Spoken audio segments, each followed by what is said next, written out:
The Nairobi National Park was first opened to visitors in 1946.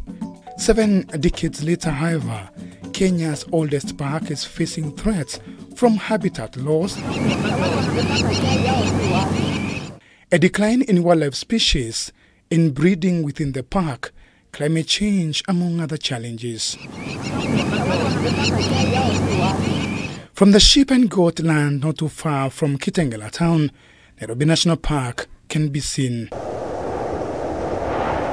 The effects of drought are evident here, as there are a few animals in this dispersal area for Nairobi National Park. I am in Nairobi Community Conservancy, but once you cross this river, as wildlife do, I get to Nairobi National Park.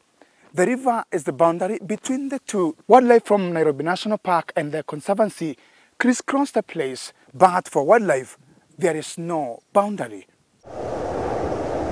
Lois Matunge from the native Maasai community, who has lived here for a long time, says they have coexisted with the animals for many years, but sadly, their numbers are reducing, partially due to the loss of migration corridor as human activities increase in the area. Walikuwa wanyama wengi sana, na tena hakuji kwa akiwa wachache, wanakuja kwa wingi.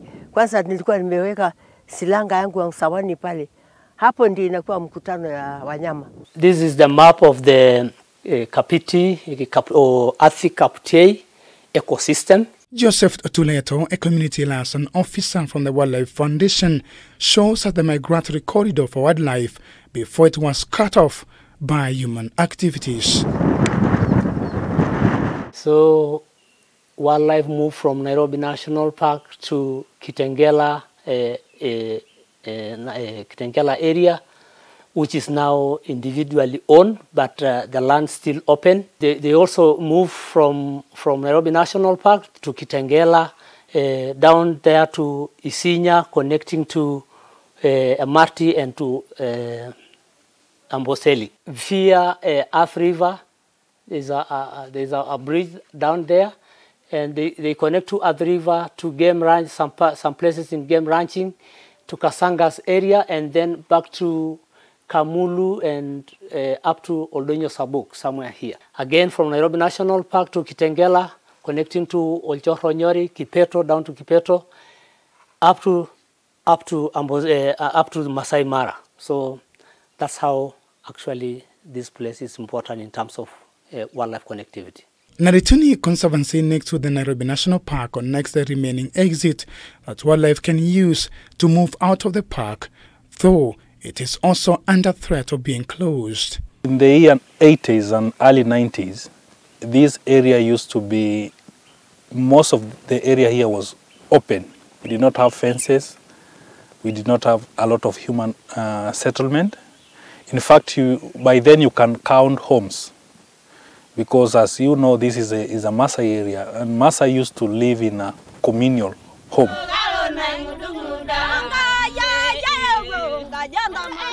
Have a lot of human settlement. People saw land in the early 90s, and now people are coming to settle. The early 90s, people started selling land because they had title deeds, and the prices were very, very low.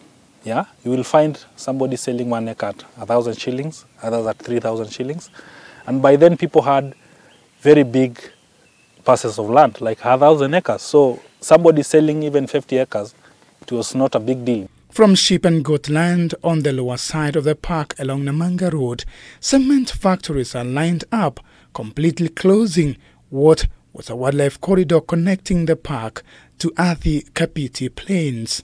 We have almost 7 cement factories. And these cement factories, they are built, yeah, in a corridor which used to be a corridor from Nairobi National Park to the Machakos ranches, yeah, and Triangle 2.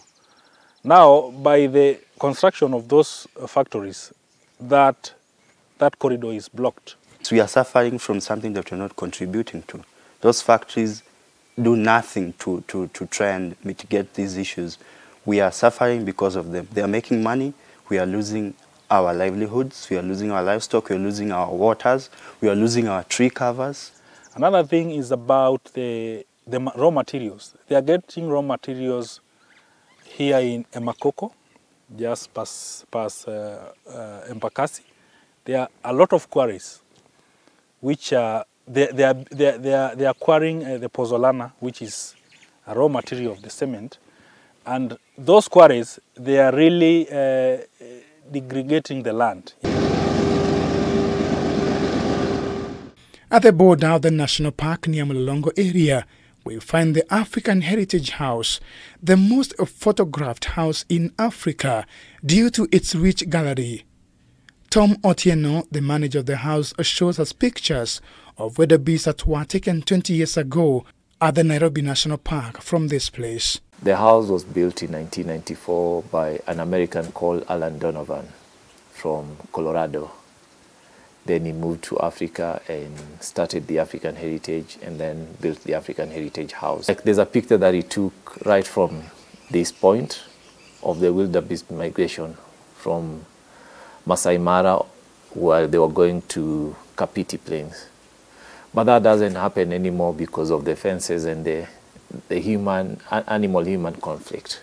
So there are animals that we don't see here, like the wildebeest. We rarely see them like we used to before. From the house, you are able to see a train snaking its way through Nairobi National Park. Locals here say that this section of the park has less wildlife after the completion of the standard gauge railway, most probably due to noise pollution from locomotives moving fast through the park. David Kasanga, chairman of Athi Kapiti Wildlife Association, explained to us more about Lukenya Hills.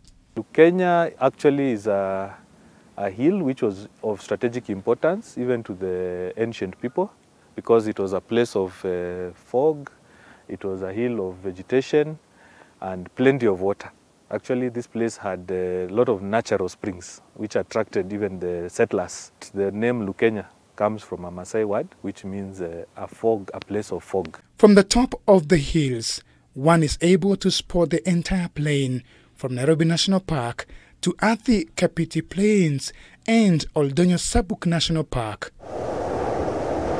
Massive development from Athi River Town is visible from this point, moving towards Konza City.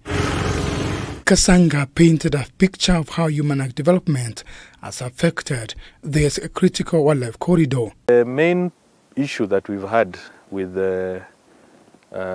development, human development, is when it comes to zoning and deciding where to put different developments.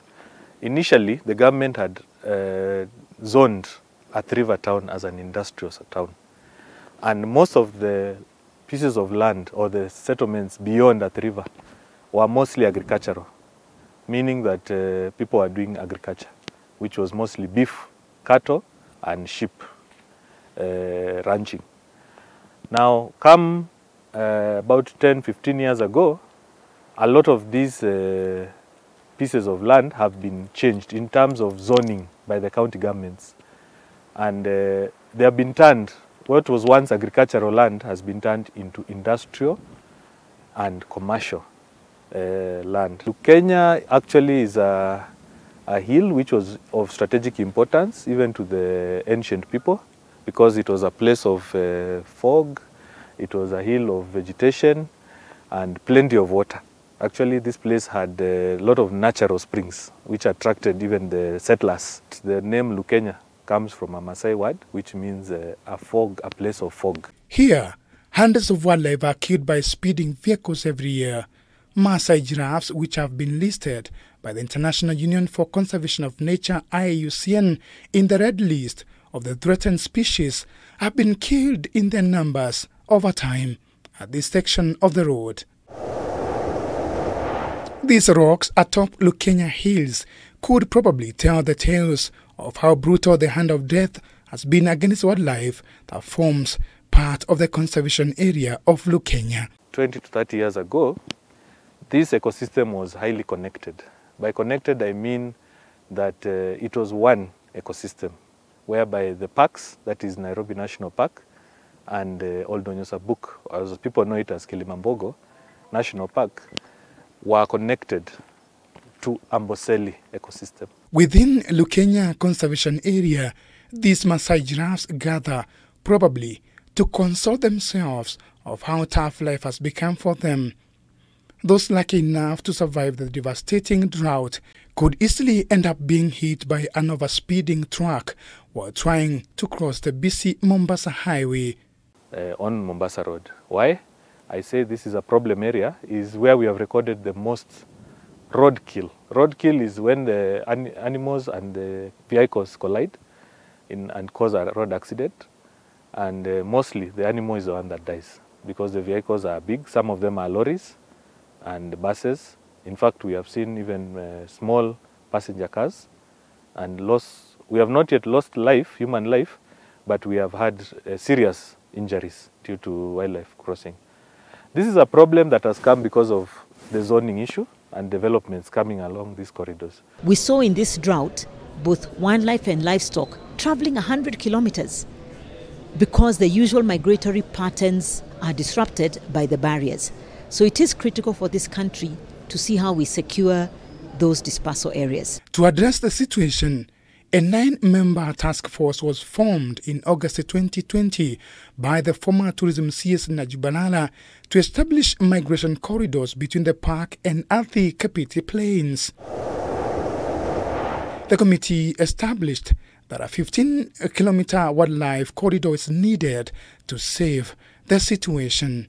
The committee, among other things, recommended the construction of a wildlife overpass above Namanga Road at a cost of 55 million Kenya shillings, as well as an underpass on Viwandani Road at a cost of 50 million Kenya shillings. We are going to fast track the task force so that we can also stop the migration or even redirect in terms of the new corridors that we need to move in. The same, we are also recommending in some areas of Mombasa Road, we need some crossing points to be established, bumps and signage to alert the road users that there's wildlife that crosses here regularly. The great heritage that this country has, not only in wildlife but our great biodiversity, will be threatened if we cannot secure these critical spaces. The report, which was released in January 2022, confirmed that indeed Nairobi National Park is on the verge of losing its glory if nothing is done, and urgently. As a way of saving the wildlife, Natunai Conservancy landowners are paid by the Wildlife Foundation so as not to divide their land to allow animals to disperse. People are paid $8 per year. If we can get donors who can pump money, the government, if can pump money in this kitty, and say the lease program, the rate goes even to $30 per acre, at least people will get enough money to take their kid to school. More and more opportunities of the land, things like carbon credits, not just for trees, but also for grassland and soil. Things like payment for ecosystem services or land easements where the landowner gets paid for leaving their land open and benefits by doing so. And here's the double benefit. If you're a pastoralist and you agree to leave your land open as a dispersal connectivity area for wildlife, not only do you get those extra benefits of carbon and payment for ecosystem services, you also can continue grazing your livestock. The little effort from the community here has gone a long way to save whatever can be saved for the survival of Nairobi National Park. Dan Kaburu, K24, from Kajiado County.